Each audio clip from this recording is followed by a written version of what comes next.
Reducible to linear में एक बहुत बड़ी कंट्रीब्यूशन है साइंटिस्ट स्विस मैथमेटिशियन है, शायद स्विस ही है शायद, बर्नौली।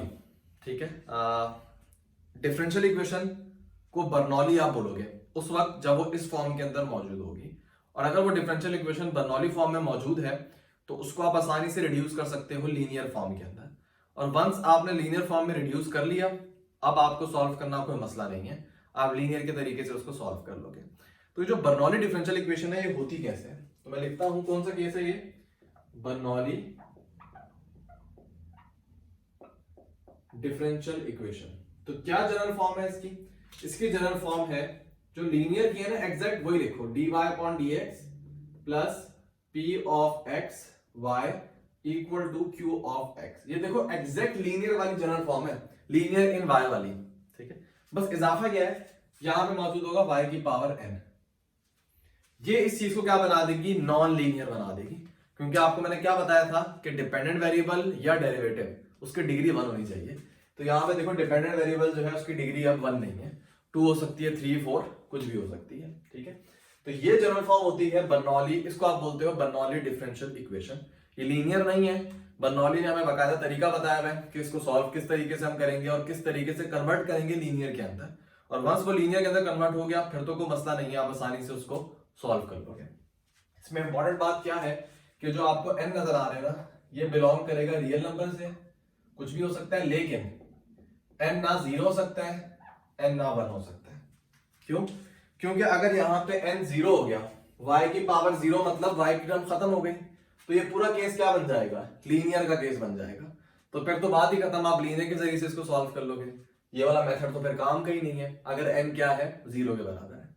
और अगर n अगर 1 के बराबर होगा तो आप इसको देखना, ये सिंपल सेपरेट हो जाएगा, ये टाइप 1 का क्वेश्चन बन जाएगा कि जिसको आप सेपरेबल के जरिए से सॉल्व करते हो।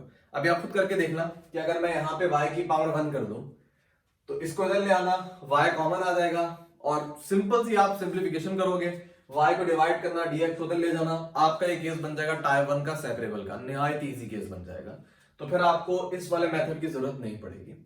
तो ये जो मेथड है ये 0 और 1, इसके अलावा अगर n की कोई भी वैल्यू है 2 3 4 उसके लिए वैलिड है। तो ये चीज जो है ये आप लोगों को ध्यान में रखनी चाहिए।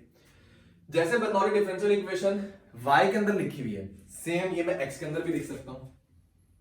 इसकी शायद मैं एग्जांपल आप लोगों को करवा दूं अगर मुझे मौका मिला तो, लेकिन कॉन्सेप्ट बिल्कुल वही होता है, बस आपने वेरिएबल के साथ खेलना और कुछ भी नहीं है इसके अंदर।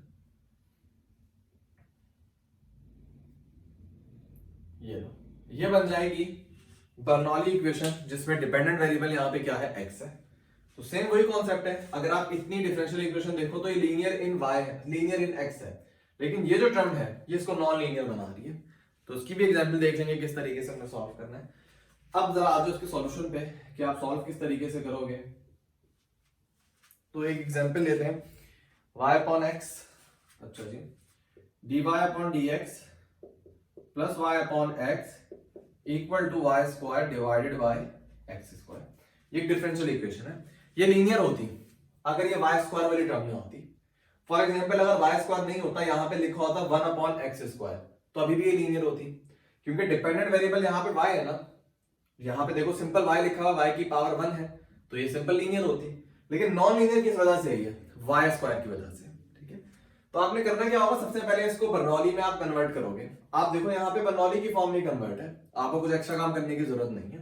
तो जब आपकी differential equation Bernoulli differential equation में कन्वर्ट हो जाए, अब जो बर्नौली ने मेथड बताया था ना, उस मेथड को इस्तेमाल करके आप इसको लीनियर फॉर्म में कन्वर्ट करोगे। कैसे? बर्नौली ने हमें बताया था यार कि जो राइट हैंड साइड पे जो भी y की पावर लिखी हुई है उससे पूरी डिफरेंशियल इक्वेशन को आप डिवाइड कर दो। तो यहाँ पे y स्क्वायर है, तो पूरी डिफरेंशियल इक्वेशन को आप y स्क्वायर से डिवाइड कर दो, तो यहाँ पे भी y स्क्वायर आ जाएगा। अच्छा जी, ऊपर y मौजूद था, अगर इसको डिवाइड करोगे y स्क्वायर से तो नीचे y बच जाएगा।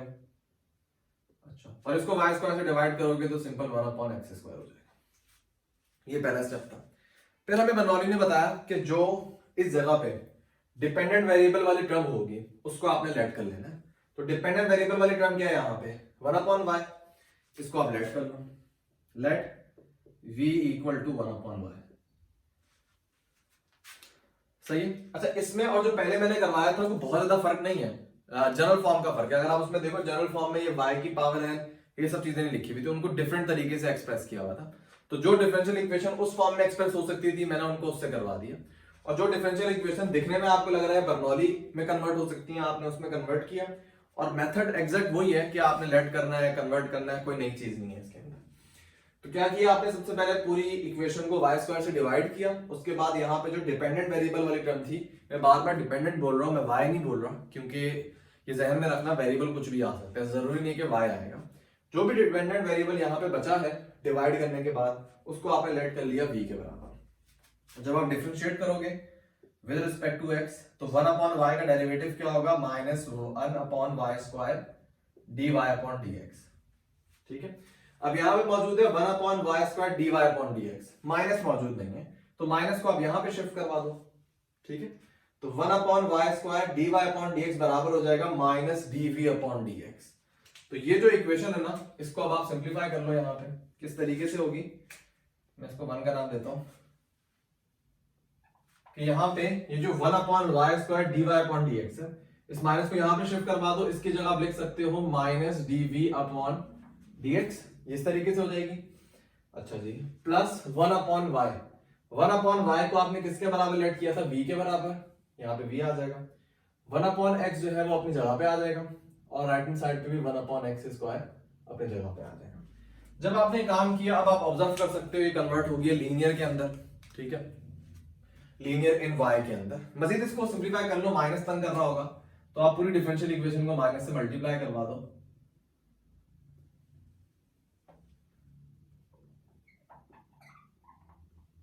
पूरी डिफरेंशियल इक्वेशन को मैंने माइनस से मल्टीप्लाई करवा दी। अब आप इसको देखो तो ये सिंपल जो लीनियर की जनरल फॉर्म थी उसमें कन्वर्ट हो गई है।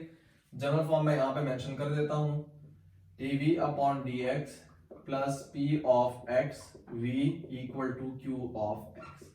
तो हम q की वैल्यू निकालने में इंटरेस्टेड नहीं है, हम p की वैल्यू निकालने में इंटरेस्टेड होते हैं। तो यहाँ पे p की वैल्यू क्या आ गई है, p आ गया -1/x, मतलब जो v के साथ लिखा हुआ है वो आप क्या कहोगे, उसको आप p बोलोगे।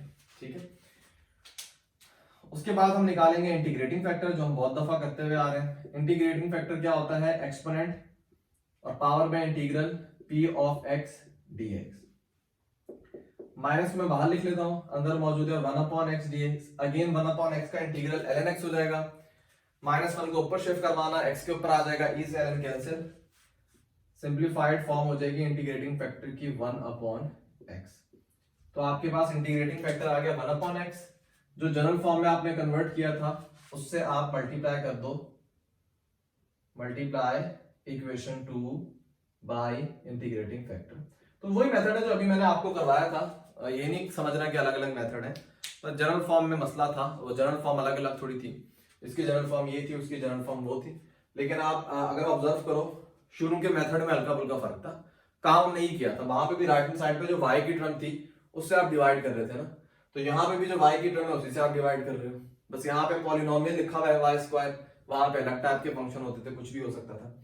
जब कन्वर्ट होगी उसके बाद तो वही काम कर रहे हो, जो y की टर्म में लेट कर रहे हो, और प्रोसेस आपका पूरा वही चल रहा है। तभी आमतौर पे इसको बर्नौली में ही करवा देते हैं वो।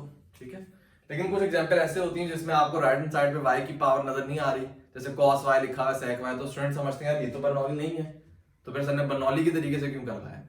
तो ये बता रहा हूँ फर्क कुछ नहीं है, इस फॉर्म में कोई डिफरेंशियल इक्वेशन है उसको आप बर्नौली बोलते हो, अगर उस फॉर्म में लिखा है उसको बर्नौली नहीं बोलोगे, लेकिन मेथड जो है वो आपके सेम ही है, उसी प्रोसेस को आप फॉलो करके सॉल्व करोगे।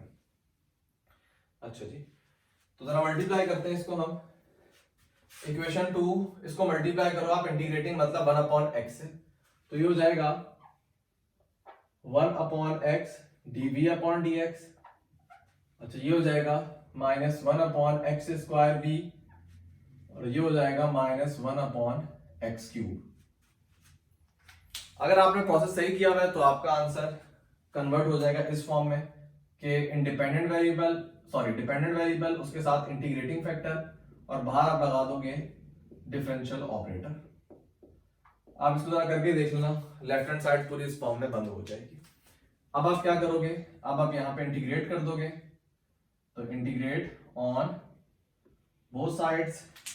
जो आपकी लेफ्ट हैंड साइड है वो तो सिंपल v/x हो जाएगी, और जो राइट हैंड साइड है -1/x³। तो जब आप इसको इंटीग्रेट करोगे, माइनस को बाहर कर लेते हैं, एक्स क्यूब का ऊपर ले जाना, इंटीग्रेट करोगे तो -3 में जब 1 ऐड करोगे -2, नीचे भी -2 plus C constant of integration. मजीद सिंप्लीफाई करते हैं, v अपॉन एक्स बराबर हो जाएगा 1/2 एक्स स्क्वायर प्लस सी। और अब आखिरी स्टेप ये कि आपका जो आपकी डिफरेंशियल इक्वेशन थी y के अंदर, तो दोबारा उसको चेंज कर दो। v आपने लेट किया था 1/y, तो v की जगह आप लिख दो 1/y, मतलब v की जगह 1/y लिख दिया, ऑलरेडी x नीचे मौजूद था तो ये 1/xy हो गया। यहाँ पे मौजूद है 1/2 x square plus C constant of integration. ये आपके पास डिफरेंशियल इक्वेशन का सॉल्यूशन आ गया। मैं एक और एग्जांपल करवा देता हूँ जो इस वाली फॉर्म में होगी। इसकी एग्जांपल नॉर्मली कम ही लोग करवाते हैं, इसकी मैं करवा देता हूँ ताकि आप लोगों के कॉन्सेप्ट मजीद क्लियर हो जाए कि कोई फर्क नहीं है, वेरिएबल सब चीजें एक ही होती हैं। उसके बाद मैंने कुछ एग्जाम्पल भी दिए हैं क्योंकि पूरा सवाल करवाने में काफी टाइम लगता है। जरा मैं आप लोगों को आइडिया दे देता हूँ कि मजीद हम केस देख लेते हैं किस तरह आप सॉल्व करोगे। अब यहाँ पे इस वाले सवाल में कोशिश करना, सबसे पहले इसको बर्नौली में कन्वर्ट कर लेना। बर्नौली में डेरिवेटिव के साथ कुछ भी नहीं लिखा हुआ ना, तो आप क्या करो, पूरी डिफरेंशियल इक्वेशन को x से डिवाइड कर लेना, तो यहाँ पे भी x आ जाएगा और इधर नीचे भी x आ जाएगा। ये करने के बाद अब देखो ये बर्नौली डिफरेंशियल इक्वेशन बन गई, dy/dx y की टर्म है और यहाँ पे y की कोई पावर मौजूद है, पॉलिनोमियल मौजूद है यहाँ पे। तो आप क्या करोगे, पूरी डिफरेंशियल इक्वेशन को डिवाइड कर दोगे y स्क्वायर से, तो आपके पास डिफरेंशियल इक्वेशन बनेगी 1/y² dy/dx, फिर ये हो जाएगी 1/y 1/x, ये हो जाएगा ln x/x। ठीक है, फिर वही आपने तरीका लगाना है इसको आप t बोल दोगे। डिफरेंशियल इक्वेशन आपकी होगी -dv/dx प्लस v 1/x। अगर माइनस से मल्टीप्लाई करवाओगे ये टर्म माइनस हो जाएगी, इसी तरह ये टर्म भी माइनस हो जाएगी। लीनियर का केस बन जाएगा। लीनियर का केस जब बनेगा तो आप यहाँ पे लेट कर लोगे वही चीज कि -1/x को आप लेट कर लोगे b के बराबर। इंटीग्रेट जब आप करोगे तो इंटीग्रेटिंग फैक्टर 1/x आ जाएगा। पूरी डिफरेंशियल इक्वेशन को 1/x स्क्वायर से आप मल्टीप्लाई करवा दोगे, यहाँ पे 1/x, ये 1/x स्क्वायर हो जाएगा, ये भी यहाँ पे x स्क्वायर हो जाएगा। अब वही प्रोसेस होगा, ये पूरी लेफ्ट हैंड साइड सिंप्लीफाई हो जाएगी v 1/x में, और राइट हैंड साइड जो मौजूद है इसको आप यहाँ पे कर दोगे इंटीग्रेट। राइट हैंड साइड को इंटीग्रेट करने के लिए आपको यहाँ पे लगाना पड़ेगा, अगर आप यहाँ पे देखो तो पावर रूल लग सकता अगर एक x मौजूद होता। तो यहाँ पे अगर आप जो इंटीग्रेशन बाय पार्ट है उसकी टेक्निक यूज कर लोगे। माइनस को हम सेपरेट करते हैं, आप इसको इस तरह कर लेना, ln x मल्टीप्लाई x की पावर -2। वही रूल आपको याद होगा, ये लोगैरिथमिक फंक्शन है या अलजेब्रिक है, तो l पहले आता है, इसको आप u लेट कर लेना, इसको आप v लेट कर लेना। तो फिर प्रोसेस ये हो जाएगा कि u integral v dx, x -2 का इंटीग्रल लोगे तो ऊपर हो जाएगा x -1, नीचे -1 आ जाएगा, फिर minus integral du/dx, ln x का इंटीग्रल लो ln x का डेरिवेटिव लो 1/x, फिर फॉर्मूला होता है इंटीग्रल v dx, अगेन इसका इंटीग्रल लोगे तो x की पावर -1/-1 dx। इस -1 को बाहर निकाल देना, ये पॉजिटिव आ जाएगा। x की पावर -1 का मतलब इसको नीचे ले जाओ, तो नीचे जाके 1/x हो जाएगा, फिर ये 1/x स्क्वायर हो जाएगा। 1/x स्क्वायर को इंटीग्रेट करना कोई मुश्किल बात नहीं है, और ये तो ऑलरेडी सिंप्लीफाइड फॉर्म में, तो वही प्रोसेस होगा, आप आसानी से इंटीग्रेट कर लोगे। यहाँ पे दूसरी वाली एग्जांपल में अगर आप देखो तो आप पहले यहाँ पे जो डेरिवेटिव के साथ वो टर्म होती है जो जिसकी पावर 1 होती है, ठीक है। आप क्या करो, इस वाली टर्म को इधर ले आओ, तो dy/dx इसको इधर ले आओ -xy = x³y², ये हो जाएगा, ठीक है। अब यहाँ पे आप देखोगे कि ये डेरिवेटिव जो डिफरेंशियल इक्वेशन है वो लीनियर इन y होगी, मतलब आप उसको बर्नौली के इस मेथड से सॉल्व करोगे या इस मेथड से सॉल्व करोगे। क्यों? क्योंकि यहाँ पे x y दोनों की पावर 1 है और राइट हैंड साइड पे दोनों की पावर कुछ पॉलिनोमियल 3 2 गिवन है। लेकिन आप यहाँ से पता करोगे डेरिवेटिव की टर्म क्या है, y है, मतलब डिपेंडेंट वेरिएबल यहाँ पे y मौजूद है, तो इसका मतलब फिर आप इस वाले केस को ही देखोगे कि जिसमें y डिपेंडेंट वेरिएबल है, आप इस y की पावर को देखोगे और राइट हैंड साइड पे जो भी y की पावर लिखी होगी उससे आप पूरी डिफरेंशियल इक्वेशन को डिवाइड कर दोगे। तो y² से जब आप डिवाइड करोगे ये वाली सिचुएशन बनेगी, ठीक है। यहाँ पे हो जाएगा x, नीचे 1/y हो जाएगा, यहाँ पे x³ हो जाएगा। अगेन वही काम करोगे, मैंने क्या बताया था, लेट करोगे 1/y को, v के बराबर लेट करना, ये पूरी चीज जो है ये बराबर हो जाएगी माइनस dv अपॉन dx से। और सवाल बहुत सिंप्लीफाइड होगा, आसानी से आप इंटीग्रेट भी कर लोगे, लेफ्ट हैंड साइड तो ऑलरेडी सॉल्व हो जाएगी। तो दोनों सवाल जो है ये आप आसानी से बर्नौली में कन्वर्ट करने के बाद सॉल्व कर सकते हो। अब एक एग्जांपल मैंने दी हुई है जो बर्नौली से ही सॉल्व होगी, लेकिन उसमें डिपेंडेंट वेरिएबल जो है वो x होगा, तो वो भी देख लेंगे x की फॉर्म में अगर है तो आप किस तरीके से उसको सॉल्व करोगे। अभी देखो आप कुछ नहीं कर सकते क्योंकि मैंने बताया था कि एलसीएम ब्रेक नहीं होगा, यहाँ पे आप यहाँ पे एलसीएम ब्रेक नहीं कर सकते, तो सॉल्यूशन आपके पास कोई है नहीं यहाँ पे। तो आप यहाँ पे क्या करोगे, इसको रेसिप्रोकल कर दोगे, आप कर दोगे dx अपॉन dy, ये हो जाएगा xy x square y square plus 1, इस फॉर्म में कन्वर्ट हो जाएगा। इस फॉर्म में कन्वर्ट होने के बाद मजीद आप सिंप्लीफाई करो, मल्टीप्लाई कर दो, एक्स वाई को दोनों टर्म से मल्टीप्लाई करो, x cube y cube, x y को 1 से करो तो ये एक्स वाई हो जाएगा, ठीक है। उसके बाद अगेन इसको आप ले आओ राइट हैंड साइड पे, तो dx upon dy minus x y equal to x cube y cube. अब अगेन एक्स वाई यहाँ पे 1 पावर है और यहाँ पे कोई पॉलिनोमियल पावर इधर मौजूद है, लेकिन अब आप डेरिवेटिव को देखोगे, डेरिवेटिव में अगर आप देखो तो x डिपेंडेंट है, इसका मतलब बर्नौली में आप इस वाली फॉर्म में कन्वर्ट करना है आपको। तो कैसे कन्वर्ट करोगे, जो भी x की पावर राइट हैंड साइड पे मौजूद है उससे आप डिवाइड कर दोगे, क्योंकि आप डिपेंडेंट वेरिएबल x है तो अब आप किसको देखोगे, x को देखोगे। तो यहाँ पे मौजूद है x की क्यूब पावर, आप पूरी डिफरेंशियल इक्वेशन को x क्यूब से डिवाइड कर दो, तो यहाँ पे हो जाएगा 1 अपॉन एक्स स्क्वायर वाई और यहाँ पे तो जस्ट वाई क्यूब बन जाएगा। उसके बाद बर्नौली ने हमें क्या बताया, जैसे आप डिवाइड करने के बाद आप देखते थे कि राइट हैंड साइड पे डिपेंडेंट वेरिएबल की कौन सी टर्म मौजूद है, क्या आप करते थे, सबसे पहले y की पावर n से डिवाइड करते थे ना, फिर आप इधर देखते थे कि y की जो भी टर्म मौजूद है उसको आप v के बराबर लेट कर लिया करते थे। अब सेम कॉन्सेप्ट आपने x के साथ करना है, क्योंकि ये ट्रीटमेंट हम डिपेंडेंट के साथ करते हैं ना। तो सबसे पहले आपने x क्यूब से पूरी डिफरेंशियल इक्वेशन को डिवाइड किया। अब आप यहाँ पे देखोगे कि यहाँ पे x की कौन सी टर्म मौजूद है, क्योंकि डिपेंडेंट वेरिएबल यहाँ पे x है, तो यहाँ पे x की टर्म मौजूद है 1 अपॉन एक्स स्क्वायर, इधर आप लेट कर लोगे v बराबर है 1 अपॉन एक्स स्क्वायर के। फिर वही काम करना है, आपने डेरिवेटिव लेना है, dv अपॉन dx लोगे तो ये हो जाएगा -2 अपॉन एक्स क्यूब, और एक सेकेंड, हम यहाँ पे sorry with respect to y differentiate करेंगे ना, क्योंकि अब यहाँ पे इंडिपेंडेंट, यही कंफ्यूजन होती है, यहाँ पे जो इंडिपेंडेंट वेरिएबल है वो क्या है, y है ना, तो विद रिस्पेक्ट टू y अब आप डिफरेंशिएट करोगे, तो 1 अपॉन एक्स स्क्वायर को जब आप डिफरेंशिएट करोगे -2 अपॉन एक्स क्यूब आ जाएगा, और फिर जब आप x को डिफरेंशिएट करोगे विद रिस्पेक्ट टू y तो dx अपॉन dy की टर्म जो है वो अपनी जगह पे मौजूद है। अगर विद रिस्पेक्ट टू x करते तो फिर ये वाली जो टर्म थी वो नहीं आती, क्योंकि dx अपॉन dx 1 के बराबर हो जाता है। बहरहाल तो अब आपको निकालनी है वैल्यू, आप इस -2 को डिवाइड कर दो, ठीक है, तो -2 यहां पे आ गया, यहां पे क्या मौजूद है 1 upon x cube dx upon dy। अब जो आपकी इक्वेशन है उसको आप कन्वर्ट कर दो, पूरा x की फॉर्म में थी, मतलब डिपेंडेंट वेरिएबल x था, आप उसकी जगह v कर दो, ठीक है जी। अच्छा जी, तो इक्वेशन 1 इंप्लाइज दैट इस पूरी चीज की जगह आप क्या वैल्यू लिख दोगे, -1 अपॉन 2 dv अपॉन dy, इधर क्या है -1 अपॉन एक्स स्क्वायर, किसके बराबर लेट किया आपने, v के बराबर, y अपनी जगह पे मौजूद है और यहाँ पे y क्यूब अपनी जगह पे मौजूद है।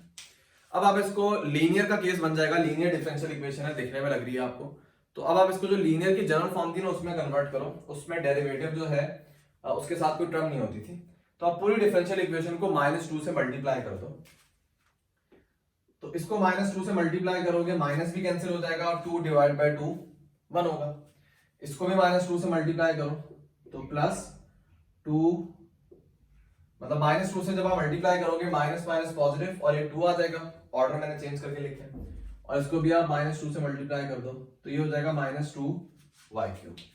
अब ये बिल्कुल कन्वर्ट हो गया है उस जनरल फॉर्म में जो आपने लीनियर की पढ़ी थी, मैं लिख देता हूं, जनरल फॉर्म क्या थी, dv अपॉन, अच्छा अब हम कंसीडर करना चाह रहे हैं लीनियर के अंदर जो लीनियर इन x का केस था वो हम डिस्कस कर रहे हैं।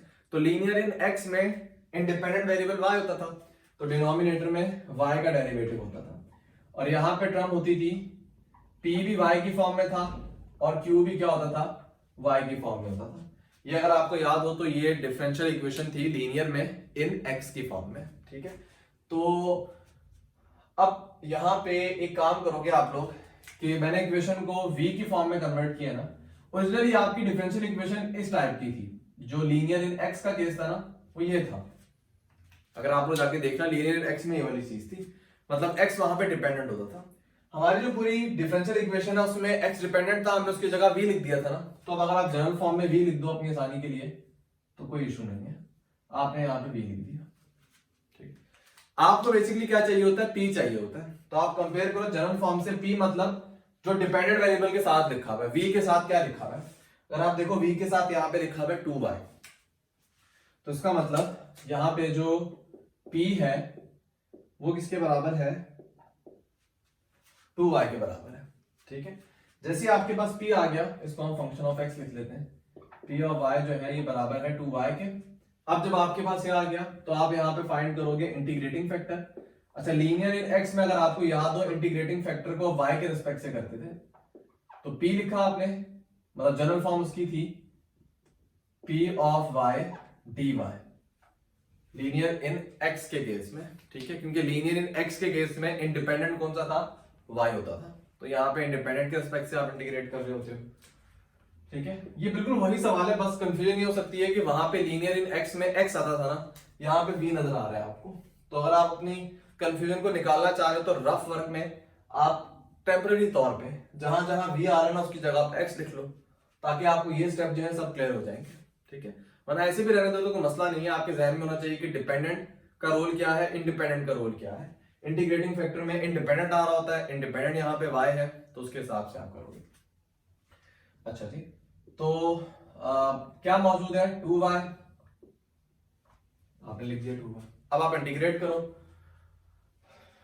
इसको जब इंटीग्रेट करोगे तो इंटीग्रल आ जाएगा y स्क्वायर, तो ये हो जाएगा e की power y square. Integrating factor आया e की पावर y स्क्वायर, इसको आप बोल दोगे इक्वेशन नंबर 2 जो लीनियर फॉर्म में कन्वर्ट थी। अब आप क्या करो, multiply equation 2 by integrating factor. Integrating factor से मल्टीप्लाई करो तो भाई 2 क्या हो जाएगी, e की power y square dv upon dy। अच्छा, e की पावर y स्क्वायर 2yv, और राइट हैंड साइड पे मौजूद है e की पावर y स्क्वायर, या मैं नीचे लिख देता हूं इक्वल टू e की पावर y स्क्वायर, और साथ मौजूद है -2y3, ये मौजूद है। अब यहां पे आपने इंटीग्रेट कैसे करना होगा, उसके लिए हमें थोड़ी जगह चाहिए होगी। आप यहाँ पे लेफ्ट हैंड साइड देखो, लेफ्ट हैंड साइड तो इस फॉर्म में कन्वर्ट हो जाएगी, किस फॉर्म में, कि यहाँ पे डिपेंडेंट वेरिएबल क्या है, v, इंटीग्रेटिंग फैक्टर आया था e की पावर y स्क्वायर, इसको बंद कर दो आप डिफरेंशियल ऑपरेटर में। तो अगर आप ऑब्जर्व करोगे लेफ्ट हैंड साइड पूरी यही है, हाँ एग्जैक्ट लेफ्ट हैंड साइड पूरी यही है। राइट हैंड साइड जो है उसके लिए हमें थोड़ी मेहनत करनी पड़ेगी। अब उसके लिए आप इस तरह लिखो उसको कि आप लिखो e की पावर y स्क्वायर, इसके साथ लिखो -2y, क्योंकि डेरिवेटिव की आपको जरूरत पड़ेगी ना। माइनस को हम एक काम करते हैं बाहर लिख देंगे, आप इसको इस फॉर्म में लिखो, ठीक है। e की पावर y स्क्वायर लिखो, माइनस को इधर रहने दो, 2y³ में से 2y आप यहाँ पे लिखो, y स्क्वायर जो है उसको आप साइड पे कर दो, ठीक है। ये करने से होगा कि आप यहाँ पे इंटीग्रेशन बाय पार्ट का फॉर्मूला लगा सकते हो। अब आप इंटीग्रेट कर दो, इंटीग्रेट ऑन बोथ साइड्स, दोनों तरफ आप इंटीग्रेट कर दो। लेफ्ट हैंड साइड तो बहुत सिंप्लीफाइड है, v e की power y square. Right hand side पे आपको सिंप्लीफिकेशन करनी पड़ेगी, माइनस को मैंने बाहर कर दिया, e की पावर y स्क्वायर 2y इसके साथ है, और y स्क्वायर को मैंने अलग कर दिया। अगेन यहाँ पे आप इंटीग्रेशन में पार्ट यूज करो कैसे, ये एक्सपोनेंशियल फंक्शन है, एक्सपोनेंशियल फंक्शन को आप हमेशा लेट करोगे v, और अलजेब्रिक फंक्शन जो है उसको आप लेट करोगे u। जरा फॉर्मूला अप्लाई करते हैं और देखते हैं कितनी मुश्किलात होती है हमें। क्या फॉर्मूला है, u इंटीग्रल v dx। इसको जब आप अच्छा माइनस बाहर आएगा, माइनस हमने कॉमन लिया हुआ है। अच्छा u लिखो, फॉर्मूला क्या है, integral v d x, v का इंटीग्रल, इसको जब आप इंटीग्रेट करोगे तो e की पावर वाई स्क्वायर ही आएगा, minus integral d u upon d x, y square का इंटीग्रल क्या होता है 2y, फिर होता है इंटीग्रल वी डी एक्स, इसको जब आप इंटीग्रेट करोगे तो e की पावर वाई स्क्वायर आ जाएगा, और एंड में आप लिखोगे dy।